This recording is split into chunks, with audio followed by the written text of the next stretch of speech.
propose d'aider les Français. Mais c'est un mouvement sulfureux. Oui, ils ont été proches des djihadistes, ils recrutent des enfants soldats selon l'ONU, mais la France va accepter l'aide proposée par le MNLA, sans le dire officiellement à ce moment-là, au titre d'un vieux dicton, les ennemis de mes ennemis sont mes amis. Le MNLA propose d'aider les Français, mais il pose une condition.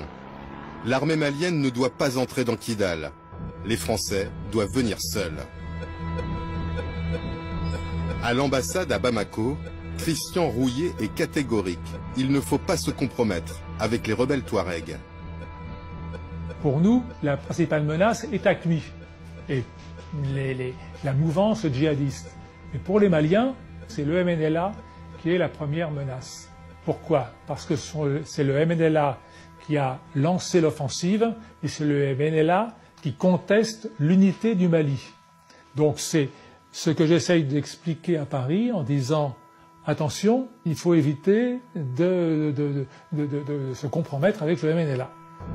Mais le Quai d'Orsay passe outre les recommandations de l'ambassadeur. Les choses ne peuvent pas toujours être d'une limpidité absolue. Bon, ce qui est les mouvements terroristes, nous refusons de travailler avec eux. Mais il y a des personnes qui sont dans une situation un peu intermédiaire, et là, le rôle de nos services, c'est d'essayer de les amener du bon côté. Quelques semaines après la reprise de Kidal, l'ambassadeur Christian Rouillet, qui s'est publiquement opposé à la collaboration avec les rebelles Touaregs, sera démis de ses fonctions.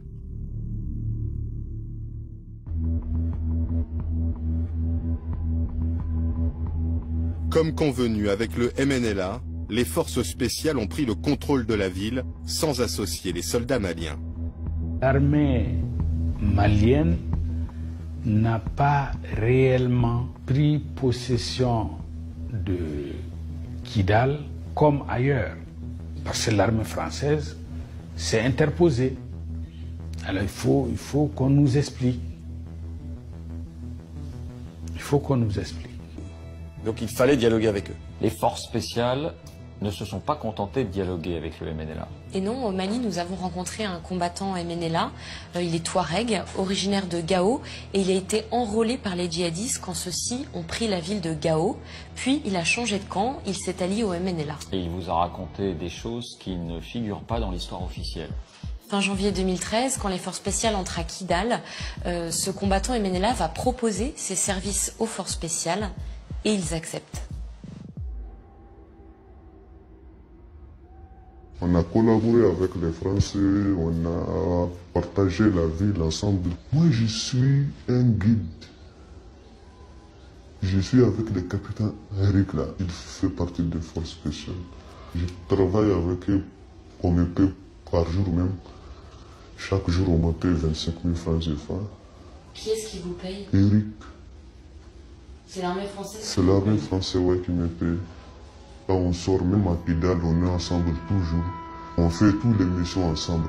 Malgré... Ensuite, ambassadeur ko lu ka mandat géographique là, olu tisa ka taga fan bɛɛ fɛ. A yɛrɛ ka kuma kɔnɔna na a yɛrɛ contredit. An bɛna tila an b'o fana kuma kɛ.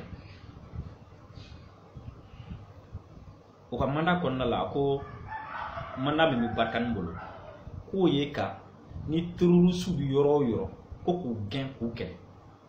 Donc a ma yɔrɔ tɔgɔ fɔ a ma cercle fɔ a ma région fɔ a ma ko terroriste bɛ Mali fan o fan Barkani ka mandat de ye ka o terroriste kɛlɛ o yɔrɔ la.